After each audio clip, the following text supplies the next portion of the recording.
RJ, Yo, how many Kurosawa movies have you seen? my total count is now up to two, Whoa, which is pretty embarrassing. I that's know. way less than I thought you were going to say, but yeah, okay, yeah, Yeah, that's super embarrassing, and that's gonna have listeners questioning my integrity. But I mean, it's probably good because now that when we cover other Kurosawa movies, it'll be a genuine first response to what they are. But I have previously seen Seven Samurai, and I have also seen Rashomon. So okay. that's it. So That's it, man. you've seen the big two. The big two, yeah, but no Yojimbos, no Akiru, no High and Low. I Oh haven't seen them. man, They're on my list. I know about them. I just haven't actually well watched them yet. they're definitely on the list now because I'm pretty sure that like everything They're that is yeah, Kurosawa in North America is probably out from Criterion, or was Criterion. at one Yep, point. Because I know yep. something like Ran is another one of those victims of that Mm-hmm. Studio Canal deal falling through 6 years Okay. ago. So Yeah. that is available on Blu-ray from them, and I think the picture's good on that case. Anyways, so let's talk about Seven Samurai. All right. So plot wise, it is 1586, olden times, during something called the Warring States period. The movie picks up with some bandits that come upon a village and mark it as a future raid site after harvest.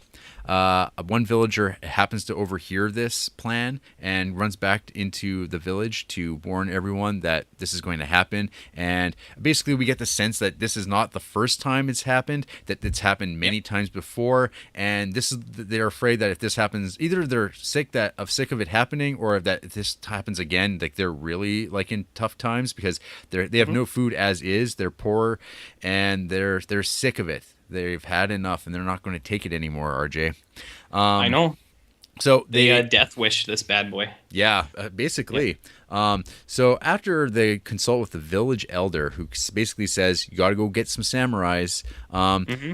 they go do that. One of the problems, of course, is being poor peasants is they have no money. So all they really have to offer a warrior would be a roof and some food. And so that means you're going to be looking for some either principled Ronin types or some desperate Ronin types. Mm-hmm. So that's basically your first act, if you want to call it that. Second act, basically we spend the next hour at a nearby town, if you want to call it Mm-hmm. that, and we get to see the team basically get assembled one by one. The first guy who gets brought in is Hanbei, and he's your grizzled old veteran character, and he's kind of going to be the guy who's going to be able to probably get more and more people brought in. There's Mm-hmm. sort of our young romantic lead, Katsushiro.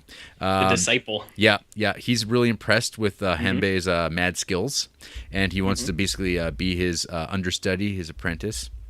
And then an old friend of Hanbei's, Shichiroji.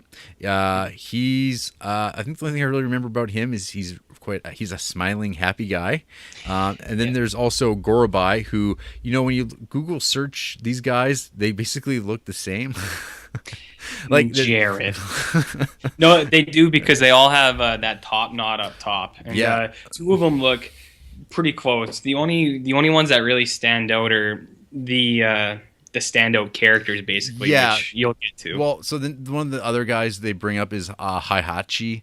Mm-hmm. He's going to be the first to get it. The good old boy is how I described him. Yeah, the good old boy. The good old boy. Yeah. And then there's Kyozo. He's basically the snake eyes of the group. He's like the badass with all this. Stoic samurai. Yeah. He's kind of like probably a lot of people's favorite dude Mm-hmm. because he like it's like I'm gonna go get something, and he does it, and he kills Poke. And then there's the kind of the final character who rounds it up, the De Niro to Kurosawa's Scorsese, Toshiro Yeah. Mifune as Chio. Mifune, The buffoon. the buffoon. He gets to kabuki theater style up the joint with some patented hammery and classic Japanese guttural deliverance of his lines. Yeah. So they get all together. The third act of the film. This is kind of my own breakdown system of the movie. It's Yeah. basically them coming to the village and adapting to life in the village while also preparing for battle and laying out the battle lines. So that's basically like right in the middle of the movie. It's about like an hour of the runtime. We get the romantic story with Katsushiro and one of the farmer's daughters. The village fox. Yeah. Yeah. And basically, yeah, like we learn things like farmers are afraid of everything and like super suspicious. And I mean, just like anybody else, they're kind of in it for themselves. And so the samurai have to kind of come to adapt to that mindset and to also get everyone to work together. Otherwise, they're not going to be successful in fending off these bandits that are going to be coming as soon as that harvest is good to go. And the harvest is ready to come, so it's time. And basically, yeah, It's reaping time. Yeah, yeah. In the fourth act, you get the battles, you get the skirmishes, and it all kind of keeps building from there. Death, you get circles getting crossed off of parchment, and yeah, it all builds to a rainy, muddy conclusion. There's love, there's death, a lot of death, and hard lessons are learned. So, RJ, Yes. what did you think of Seven Samurai? Well, to be quite blunt, this movie is a ripoff of The Matrix. No, I'm just kidding. This movie is absolutely amazing. It's got crazy, innovative, beautiful shots. The plot line to this movie has been copied and pilfered or picked apart by so many movies in the last 60 years. The Seven Samurai, all the character archetypes, like I'm sure there were things before that, but all of those character archetypes get recycled again in countless movies and then the years to come. It had it all, man. Like you said, it's got suspense, it's got romance, it's got action, it's got humor. It's sad. You see some real pain come through these characters. I don't know. It's on a lot of lists for this, and sometimes there are movies on these best of lists that I don't necessarily deserve their spot there, but this is absolutely probably one of the best movies ever made, I think. Like, I don't know. What do you think about this thing? I got other tidbits too, but we can sprinkle them in. So I hadn't watched Seven Samurai probably like last week when we were talking about getting stuff out from the library, being a student without a job, and I watched it years ago. I think actually, my friend Corey and I rented this and a few other Janus style films. Janus. Yeah. And we watched like about 12 or not 12 movies in one day, but we over like a period of time we watched a whole bunch of them, and Seven Samurai was probably plopped right in the middle of that. It might not be news to some people, but Seven Samurai is really long.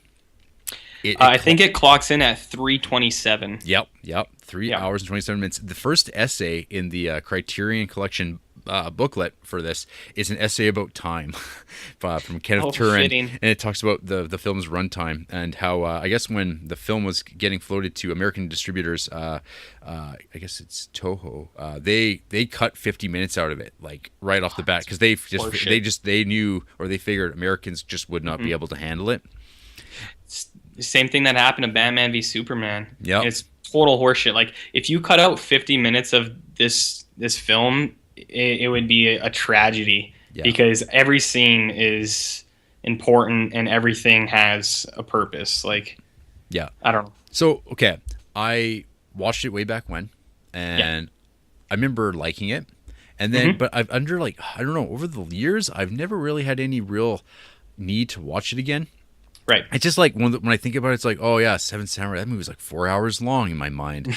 And so I think I've had like hand-me-down DVDs of it come my way, where I had like the first edition come to me, and then I got the like current version, but the DVD of it given to me, and then I've like gifted those away or sold them, and now I've got the Blu-ray of the current edition of it. And I think that this was the first time I've watched that movie in like, almost 15 years or something like that. Right. I mean, for me, I think the movie's good, but I don't. It doesn't really go above like something like. It's not my type of story. You're full of shit. I know. You're so wrong. I am like, okay, continue. Okay, this is I know this is like, oh my god, I'm gonna die. People are gonna hate me or stop listening to our show. So this is I'm like gonna bring down the reign of God on you. This is a jumping off point. Like, I don't know. Yeah. It's just like at the end of the day, I don't know. Kurosawa made other movies that I think are better than this, and I don't even know where to begin. Kind of like just like so. What is it that there's nothing. What is it that doesn't impress you?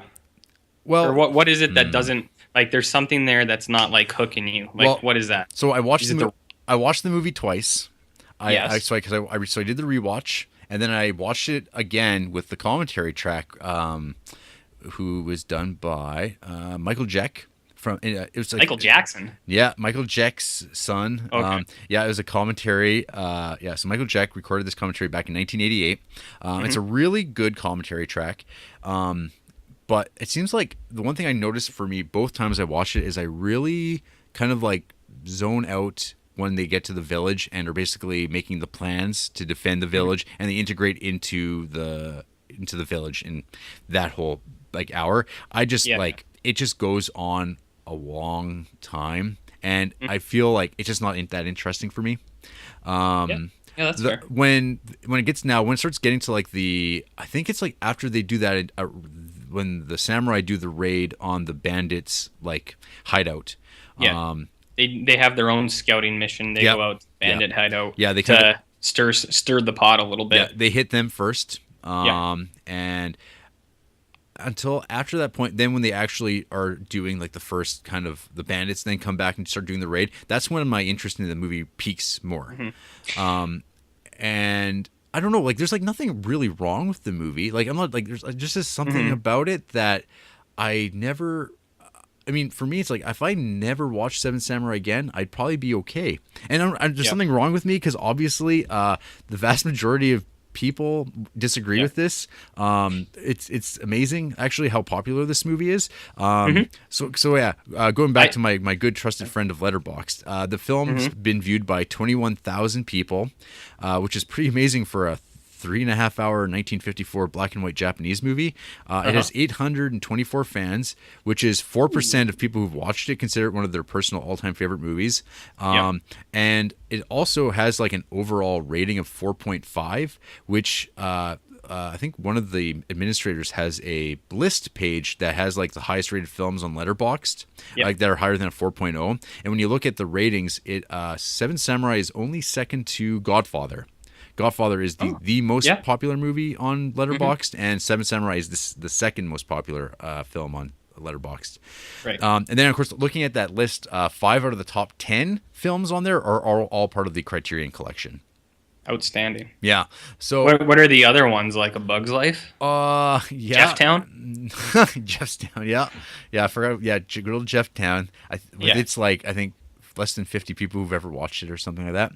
That seems fair. Yeah. But so, I mean, I guess as far as like the samurai movie, like you haven't, how many samurai movies have you watched? Okay. So that's the thing that I thought we would cover as well. Like I didn't know if we were going to do it now or when we hit some more samurai movies in the next couple weeks, whether we were going to cover our top 5. And, I worked pretty hard on that list, but I really struggled with it because, to be honest, I haven't really seen that many. Right. And maybe that's why I find this one so striking is that I haven't seen a whole lot. And if this was my first real big jump into the deep end, I think it's a pretty fair way to go.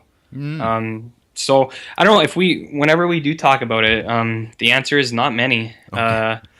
Not many. I mean, there's like, I don't know, there seems to be like a phase that like some men go through in their life where it's like a samurai phase. Where you got your Western phase, your World War II movie phase, your samurai phase, and then your slumber party massacre phase where it's just babes in bikinis. Your Andy Sedaris phases. Yeah, I'm kind of like I'm in that latter phase for sure. I think the babes in my life. bikinis. Yeah. So maybe that means Seven Samurai. Where are the babes in bikinis? I don't know. Well, That's a the serious buffoon problem. character, he wears a pretty serious thong in the last Oh about man, 30 minutes of the movie. let's not get ahead of ourselves here. Oh, I'm just saying there's some one of the most spectacular and overexposed thongs Okay. in film history is worn in the last half of this movie. Yes. So Yeah. Okay. So I guess like as far as like the samurai movies that I've seen, like I've seen quite a. I mean, I've seen probably all the Kurosawa ones. yeah, But like for the movies that like jump out to me, it's not so much like maybe a top five, but like there's like Harakiri, which is also part of the Criterion, which is like is genuinely one of the best movies I've ever seen, and like one of the best movies ever made. To me, that's like that is Seven Samurai. What for that to me is what Seven Samurai is for a lot of people. yeah. The Lone Wolf and Cub series. I mean, it basically does for the samurai genre. Like it's just an exploitation series, like super trashy, fast paced, violent blood geysers. I love those. I would watch those in a heartbeat because they're entertaining, fun movies. Rashomon.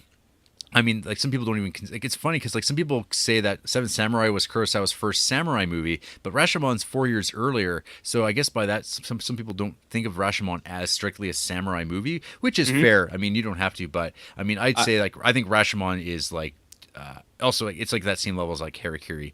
Just So absolutely amazing film. since you mention it, I have seen that one, but I don't can looking back on it, I wouldn't say it's a samurai film.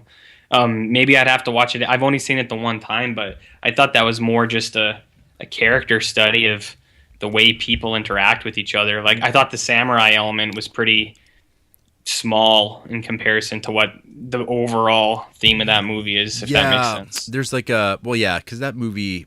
I mean, yeah, when people like We'll cover it. Yeah, absolutely. Eventually. Yeah, one day. Yeah. Yeah, there's like there's a genre word for like kind of what these period piece films are, and Seven Samurai actually falls out of it because it's supposed to be the Edo period. And so I don't know, Rashomon, like in my mind, kind of fits into that. There's also Sword of Doom, which is like Dune? David Lynch's Dune? Sort of Doom. Oh, okay. And that movie, again, like that movie, I love. That movie is like truly stunning cinematography. Like it's one of the best looking movies I've ever seen. And like I'd say, like all those movies, I just like and would bring up before I'd ever bring up Seven Samurai. And I don't know what that reason is. Like it's funny, fine. yeah, because I think like I mean, as far as like the significance of this film within like the Criterion Collection, I mean, Kurosawa, Japanese cinema, and like samurai films, like it's a real underpinning of the Criterion Collection. So it's like really like fitting that it's like the second film in the collection itself, and it's probably been paid the most attention of any film in the Criterion Collection, just like on a constant basis. Obviously, I mean, it's like it's a lot of people's favorite movies, but there's just something about the story that just does not like. I mean, if this book existed as a novel or something like that, I would not ever go out of my way to read this book. It just I agree with that. I think I agree with what you're saying. Like I said, maybe one of the reasons I respond to it so well is that I have limited exposure to the genre, and so like I don't know if that's what it is, but I do agree with you. There are points where it does get a little low. I do think that the romance side story with the Disciple is a little bit boring. Like if you cut that, you could probably cut out half an hour of it. Like that might be some people's favorite part too. Like me personally, I was like, it don't really matter. Like it helps build the tension between the farmers and the samurai, but I could have done without it. Yeah, I mean, like when I was watching the movie the second time, I felt like there was really, I mean, there's nothing you could really like take out of it necessarily. Yeah. But it's just like what's there, just like I'm not connecting to it. So it's really, I mean, it's subjective. Obviously, everything's subjective. But I find with that movie in particular, it's like, I mean, one of my best friends, it's one of his favorite movies of all time. And like for me, I'm just like, oh, that's fine. I mean, there's probably movies that are my favorite movies that some people would find unwatchable. It's just like Jefftown. Like Jefftown. But yeah, anyways, I don't know. what can I say about this movie other than it's like I think it's good. I mean, it's not a bad movie at the least. Like it's a very good movie. Like just when I was listening to the commentary track with Michael Jack, like there's just like things that like his like why his is a really great commentary track compared to other commentary tracks is his like descriptions of like how Kurosawa's moving cameras through scenes, like how they push his use of like the use of like his telephoto lenses, his use of deep focus. And then like there's this shots like he'll talk about how like there's like tension created in a shot because like when a person's just sitting in a room and talking, there's like the way the light of like this water is being reflected onto his forehead, and it just like, and he just talks about this as tension. And I'm like, wow, that's something that I wouldn't pick up on necessarily. I'm always more of like a story person, I guess, and so some of that like that art. The artistic expression within that cinematography is all there, and I mean I totally recognize that it is there. I mean I guess I wish I could appreciate it more because I mean it just doesn't it doesn't win me over, I guess. I think that's one of the parts I like the most too. It's like, as you say, you're a story guy. I'm pretty hard for the imagery. Like you show me a really good looking movie that the story's not great, I think I'll probably really enjoy it. Like there are just individual shots in this movie that are awesome. Like you have there's one scene where you have like the village elder and he's like kneeling in his hut where there's the water mill, and then the light is shining through the water mill, so it's kind of like flickering on his like body, like stuff like that. It's fucking awesome. And even like the intro, you have the horses like crossing a pale skyline. Yeah, it's I don't know, that might be a black and white thing too, like the contrast between the color, the black and white. I don't know. Like I thought stuff like that was all really good. The camera work was pretty cool. His editing techniques were really sweet. Like I really like this thing he did where like there would be really intense moments, like when you first see a couple of the samurai fight, and then they strike their blow, and then it kind of like slows down. It's like a slow-mo, and the body just kind of slowly falls down. Oh, it's awesome. Yeah, that scene, yes. Yeah, when that's like that the hostage negotiation scene. There's that one, and then there's two more later where basically like a bandit or some badass dude gets hit, and then he just kind of like slowly falls to the ground, and then the dirt flies up. I don't know. I eat that shit up, man. It's good stuff. It's good shit. It's good stuff. It's just good stuff, man. I love it. One of the things that like I've always remembered about Seven Samurai ever since like the one time I'd seen it years ago was like this idea of rice gruel and millet. Oh, millet? Yeah. And I was always like in my mind, I'm like, what's that? Like, and like it always like pops up only really like in like these samurai movies, and I'm like where they're eating millet. Yeah, and I'm always like, what is that? Like, oh, and of course, like as soon as it gets brought up in the show again, I'm like, oh yeah, it's like right off the bat too. Oh yeah, it's a major component at the start. Fun fact, Jarrett, there is a small town in Alberta called Millet. So maybe you and me should road trip up there and see if they got the goods, or if their town is full of shit and they don't actually have any of this millet. Yeah. Well, apparently, like. Millet's kind of, I think on the commentary track that Jack does, he like mentions how like there's nothing wrong with millet, but it's kind of like a thing where it's like if you only like fed people like lobster all the time, they'd be really sick of lobster as well. It's just a matter of like you just get sick of eating the same thing over and over and over again because that's all you have available to you. Yeah. I get it, man. How are you with the bald caps? It's funny you mention it because there are times where I'm looking at that and I'm like, what the fuck is wrong with these dudes' heads? Like, why do they look so weird? Tall heads. Yeah, tall heads, and it's like, are they? Because I thought that I was like, are they wearing caps? And then I was like, no, why wouldn't they just shave their heads? Because I was like, there's so many other things that the reason, seems like they just do it. The reason they don't shave their heads because like, oh yeah, these guys have to like go get work still. But like, fuck, with this movie too, it's like it had like a ridiculous shooting schedule. Like it took a year to like make the movie, which is like not surprising, but like, yeah, I mean like the idea of like having to shave your head into like that like top knot thing, it's like that's asking a lot of an actor. That's a lot. Yeah, like that's some serious commitment. The cul-de-sac just in between all your other hair and then the top knot. Like I was thinking about doing it for this show, but I felt like it wouldn't get expressed to the audience as well. Translate well. No. Yeah. I still might do it. I mean, when we cover more samurai films, I might really get into it. Or I don't know, maybe during maybe during something else. But yeah, no, I did notice that. I didn't really know what to think of it, so I'm glad you brought it up. Yeah, no, it's like I was gonna say like the bald cap thing, the top knot thing in this movie. Actually, it looks really good compared to later versions I've seen in other movies. Yeah. Like those Seven Samurai and the Lone Wolf and Cub movies, those have some like pretty like hilariously bad bald caps. Like you can see the seams because it's also those movies are in color, so it's like far more like unforgiving the difference between makeup color and flesh color. But I mean, I can get past that. Oh, absolutely. Yeah. It's just one of those things that's like good old bald caps. Yeah. And, well, I mean, and go along with that, Japanese underwear. So you're talking about that sweet thong. I should call it the Japanese style ginch. The ginch, yeah. It was that those things are all up in your craw all the time. Oh, but as I said, for probably like not even exaggerating, the last 35 to 40 minutes, the buffoon character, he's basically wearing a shirt, like an armored shirt, and then just that thong underpants, because you see him running around and like his bare ass is out all the time. And like, I love stuff like that. I think it's funny. But watching this movie, I was like, you know what? It works. Like, it works for the character because his character is like that guy. He's like, yeah, I would fight with no pants on, scare the shit out of those guys. Because they'd be like, if you and me were to fight, Jarrett, and I came up to you and I was wearing like a really buff muscle shirt, but then like just naked underneath, would that work as intimidation, or like how would you react to that? I'm stumped. You're stunned. You're stunned just thinking about it. You're verbally stunned. Yeah. So I think it fits. It works. It was a good strategy. Mm-hmm. Yeah, I dig it. Yeah. Underpants. The one thing I'll just mention too is like watching a lot of like Japanese movies.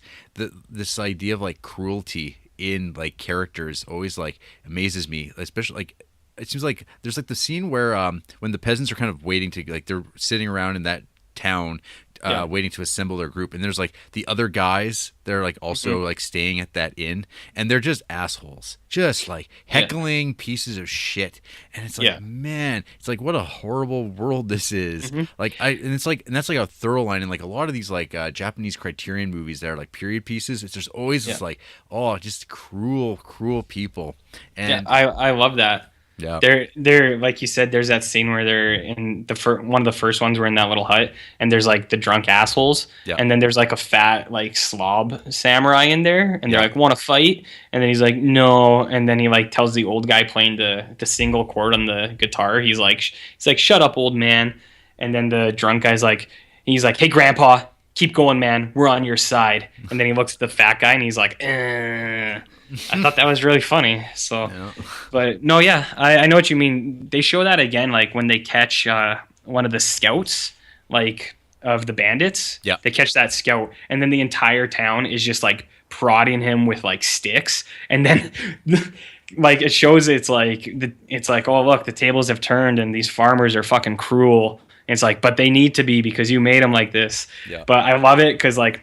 They're all crowded around this guy, and then the oldest woman alive, just the oldest woman of all time, comes up with like a fucking pitchfork, and she's like so slow, and like they're just like, all right, it's like she deserves it, man, and like that lady just stabs the shit out of that guy until he dies. So that's pretty awesome. That's how it goes down.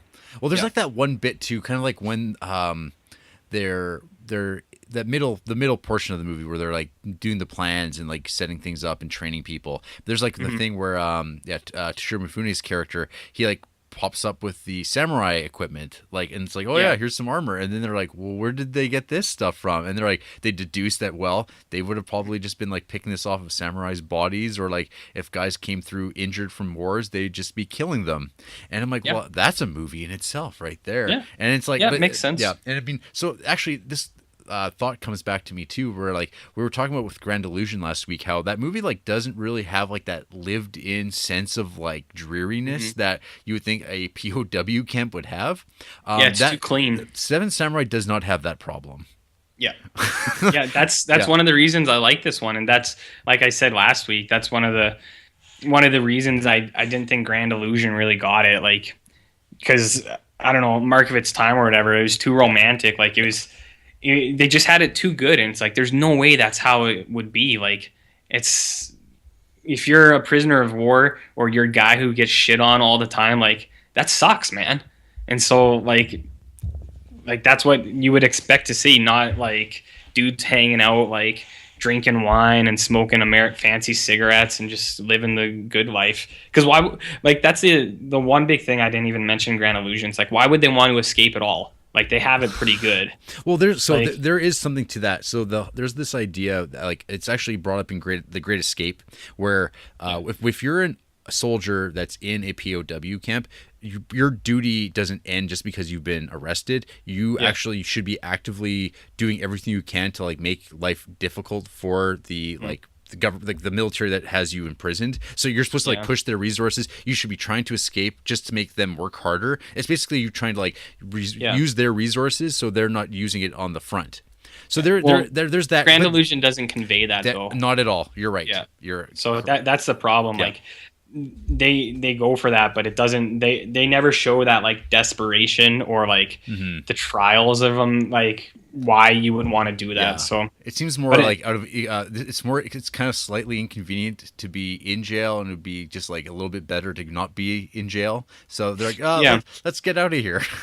Yeah, exactly. Yeah. So anyways, so that was just like a throwback too, because like there is like definitely, I mean, the tone and look of like Seven Samurai, like I said, like it's a movie I wish I could love, but for some reason there's just something about the movie for me that just doesn't connect to me personally. But I mean, like, it's obviously like nothing I say is going to change anyone's mind. People can say I'm an idiot, and maybe I am, but it's just like I think it's I think it's more that your heart died a long time ago, so you just.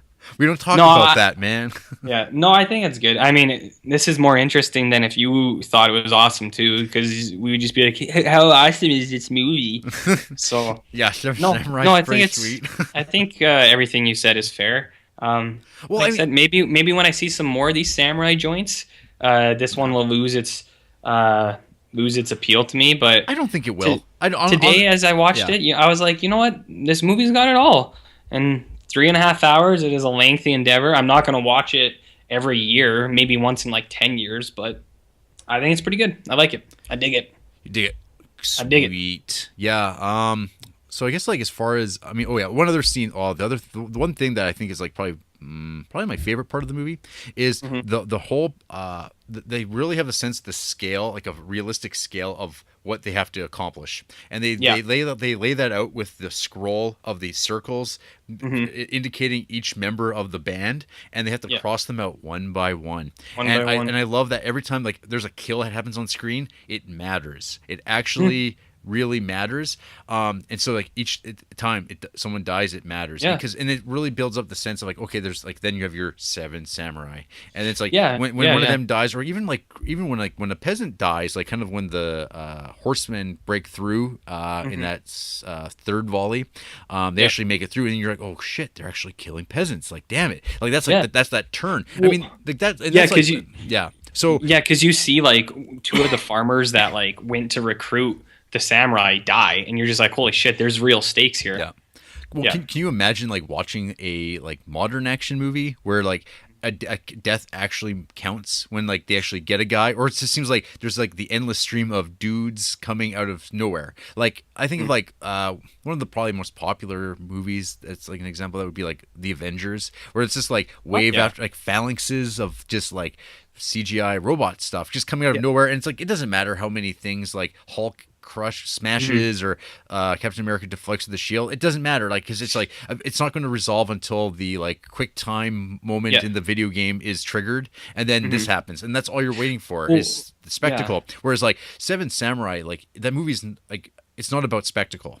It came from an era where that wasn't a thing yet, I guess, or it but not to that level. It wasn't a goal of the movie. Yeah, I agree with you completely. That's one of the reasons I like it so much, is because, like you said, there's real danger. There's real desperation here. Like, before they even have the raid on the town, they lose one of their samurai. And it's like the entire fucking 2 hours before that happens, they're like stressing. It's like, we got 7. Or basically 5, because 2 of them like aren't even very good. And it's like everyone we have counts. So there's like a real there's real risk there. And like what you said, like with Avengers movie, that's like when I saw that Civil War movie, and I thought it was garbage because like they're 15, 20 movies in the Marvel universe right now, Yeah. and they don't even have the balls to kill off a B-list character. Like they injure him, but it's like they don't even kill off like a character who doesn't matter at all that far in. Where in Seven Samurai, it's like we haven't even got to the fight yet, and we lost a dude. And then when they actually do fight, Yeah. they lose a whole bunch more. Like Yep. the half of the samurais get it. A lot of the villagers die. Like there's a really good part where the bandits are raiding and they bust into where all the women and children are staying. Yes. And you see a bunch of ladies get like pegged off with arrows, and you're just like, holy shit. Like, could you imagine if there was a scene in Avengers where you see like 3 old ladies just get fucking blown away? Like, Well, remember like all those like casualties you see in X-Men Apocalypse? oh yeah, yeah, exactly. Remember when that happens? Not at Yeah. all. Like there's just like, oh, like Cairo's Empty gone. buildings. Cairo's gone. Cairo's now Cairo's gone gone. in that universe. But like you didn't see a single like person die. Like not one. Yeah. It's just gone. And Well, actually, that is a movie where you did see a lady and a baby get arrowed. So they did have the balls to do it once, but when there's a city of potentially millions of people that completely just get blown up, yeah. it's like, it's like you'll figure it out. Yeah. It's like, yeah, you got it. So, Yeah, no, it's only like it's such a list of like all the things that would go wrong with this movie now, like just like how bad yeah. it would be. Well, let's see when they do this Magnificent Seven remake. Do you think Chris Pratt's gonna get taken out before the main fight? Oh my god! Or what about man. Denzel? Do you think he's gonna make it through? Oh, of course. I think they kind of have to. Like Just him and Chris Pratt. unless they pull like you know that movie Executive Decision where like Steven Seagal and like Kurt Yeah, Russell yeah. and it'd be like Steven Seagal just dies like right off the bat and it was like a real surprise. Or remember when Bryan fucking awesome, remember when though. like Bryan Cranston just like dies in that Godzilla movie. He just Yeah, they did it fucking Yeah. half an hour So, in. They're I mean, like, it's- hey, remember when you thought you were going to see Bryan Cranston Yeah. fight Godzilla? It's like, whoops. I think I think it's probably an unpopular move to go that route. Usually, Yeah. I mean, if you're going to pay But- these guys to do it, you might as well make sure that you're getting as much bank and not something that people can complain about after the fact. It leaves a lasting impression, though. Yeah. Like, it would- look at the Executive Wait. Decision legacy. Yeah, exactly. It's being brought up That- on a 2016 podcast about Seven Samurai. That is Yeah, but, that I mean- is a first, I believe. It sounds like that's getting a better review than some of the other movies we're talking. That Civil War movie that came out this year, I'd probably watch Executive Decision over that thing. Yeah, I mean, yeah, 100% agree. 100%. 100%, man. I'd watch any of that stuff. So, did you go through any of the special features on Seven Sam? I didn't have time, unfortunately. We had the podcast scheduled, and I was a little busy, and so I ended up watching the movie exactly before we finished. So as soon as the movie was done, I turned around, and you were already calling me. So I waiting. didn't have time. You were waiting, but Yeah. I knew I could trust that you would get through some of that stuff. So Yeah, so I skimmed through a few things. As I've mentioned before, I listened to the Jack commentary, which is very good. There's another commentary track with a round table with some critics, and Oh, I Jesus. there's no way I'm going to get through that at all. don't punish yourself. No, it's just too much. I'm not Yeah. sure how much more information I could really take in about this movie at this point. Right. And because yes, that's 7 hours of Seven Samurai in a week, which is good enough for me for a while, a long time, if ever again. Yeah, if ever again. So I watched. There's a documentary or a segment of a documentary called Akira Kurosawa. It is wonderful to create. It is just like a little little spot about the making of Seven Samurai. My biggest takeaway from it was it reminded me a lot. There's this Japanese TV show called Game Center CX, where like this guy plays old video games and he has to finish the games in single sittings to finish them completely.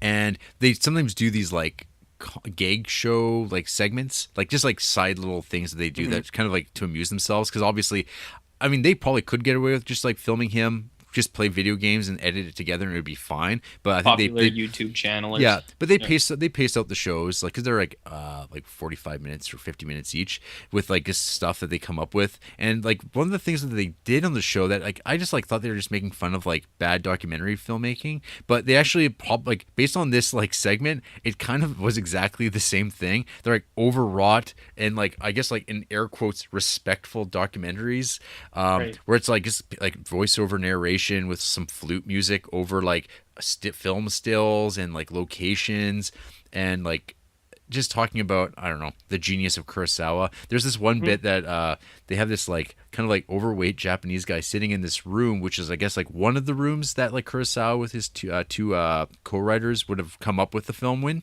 Yeah, and he's just like kind of like this is the room that happened. Imagine being in that room at the time as they wrote Seven Samurai, and it's like him like sitting cross-legged, kind of like his eyes are upturned and he's looking around like looking for answers in the walls of this room. I'm like, come on. Where when the camera like zooms into his like in like deeply focused face, and you can tell in his mind he's like, yeah.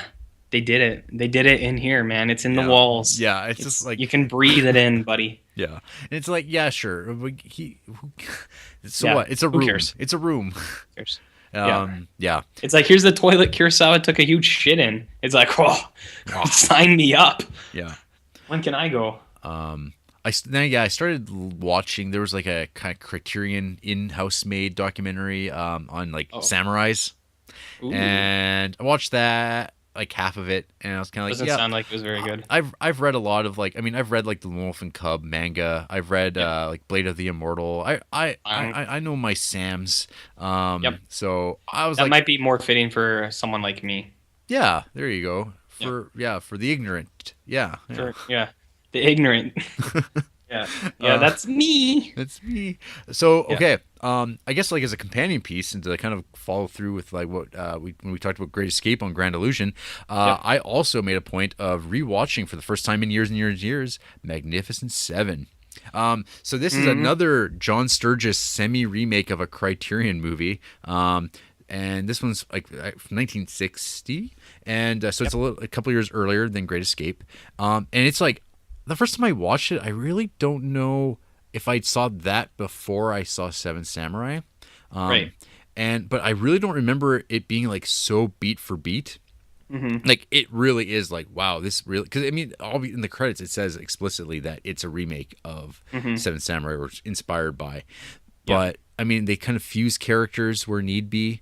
Like because like they could basically take the Mifune character and like the romantic lead guy and they turn him into one character, but they lose so much because I mean like if he's like one of the best characters in the goddamn movie, like he's like he's in so much stuff, and we're just gonna turn him into that too, just to double down, and it's like, well, who did they replace him with? It doesn't matter because that person's just dead anyway.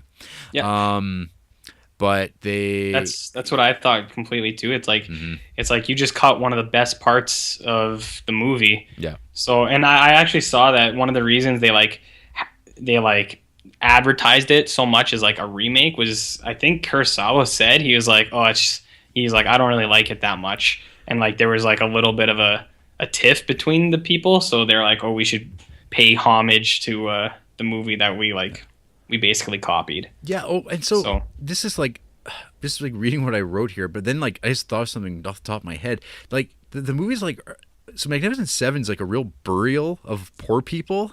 Yeah. Because like they basically like kind of like just throw in with Tuco, and like and so like so it sets up this like needless final act setup where like the Magnificent Seven get kicked out of town and they're allowed to leave without go on their own merry ways because like the peasants basically just like gave up. Whereas like in Seven Samurai, it's like this like it's like the opposite. It's like how it's super empowering because it's like all these poor farmers that you see get shit on for like 2.5 hours, and then when the actual battle comes, you see them spearing the fuck out of people, and you're like, you did it, man. Yeah, you're right. In Magnificent Seven, it's just like at any opportunity, the bad guy who's already like the 7 cowboys have already decimated like half of his clan. Yeah. And then he goes to like the village leader. He's like, hey man, we just won't we won't pillage you so bad next Yeah. time. Okay, just tell the Cowboys to leave. And he's like, sure, sure, whatever. Yeah. Yeah, no, it's like that movie's kind of bullshit. Yeah, it is. That's kind of what I thought too. I remember when I watched it. It had been I remember vaguely watching that when I was young at my grandparents' house. As with many westerns.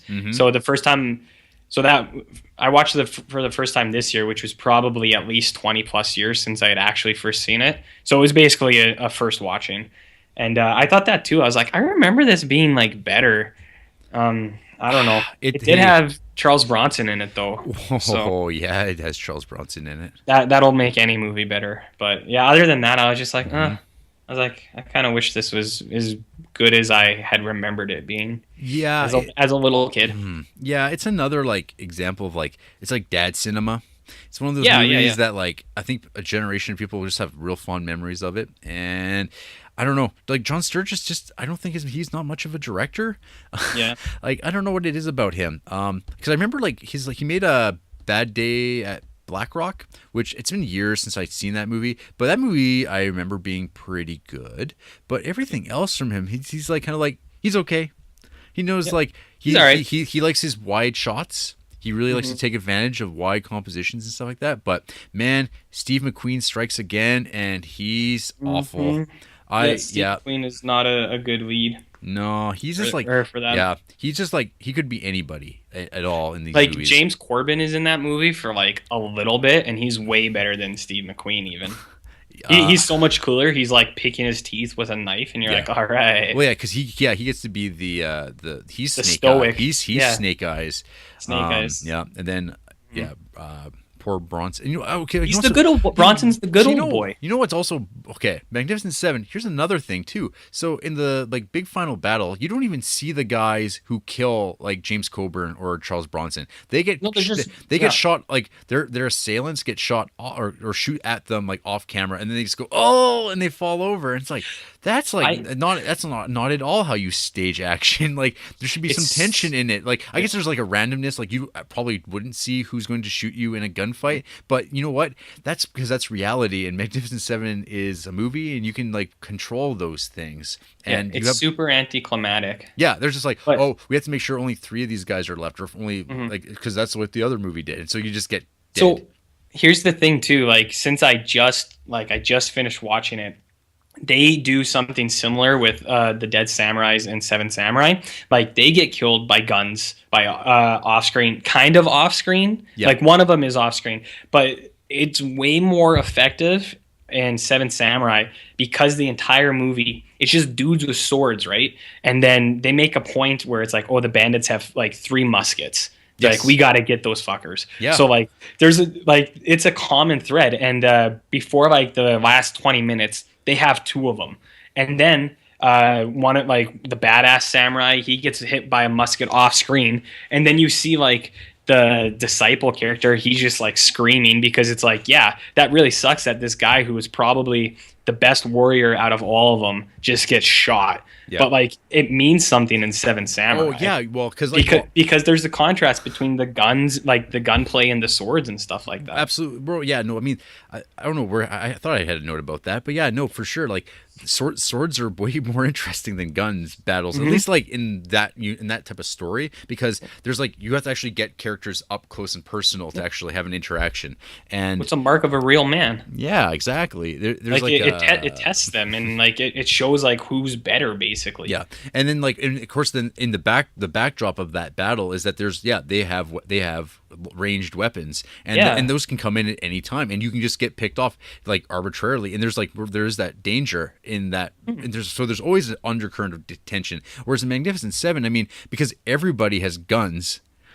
It doesn't matter. It's just so that tension's out the window, and they never bother to like recreate it because obviously, in a couple weeks here we'll be watching John Woo movies, and and it means like so I can't say that like swords are necessarily better than guns. It's just about who does a better job of like figuring out how to best take advantage of like what you're doing, and it's establishing like a means to tell a story with like that as an element, right? Like. Right.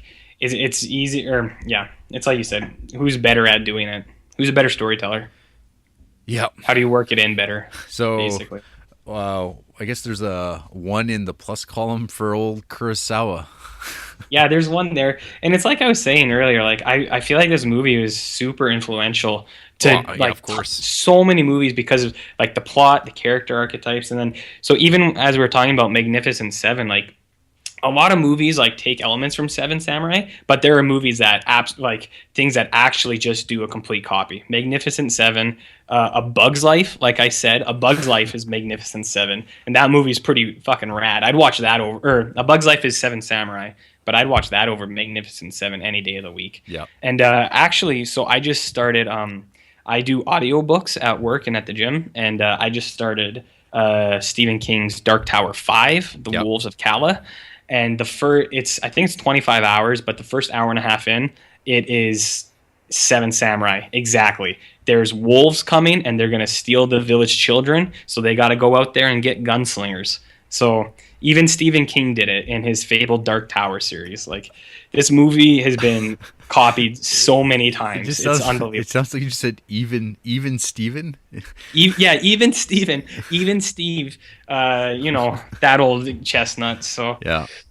yeah, like, and I was thinking today too. I was thinking of other movies that might fit in there, but Oh yeah, there's like there's so many. there's so like, many. Yeah, but those are off the top of my head. Those are the big three. Yeah. Magnificent Seven, A Bug's Life, and then number 5 of the Dark Tower series, soon to be a movie. Yeah.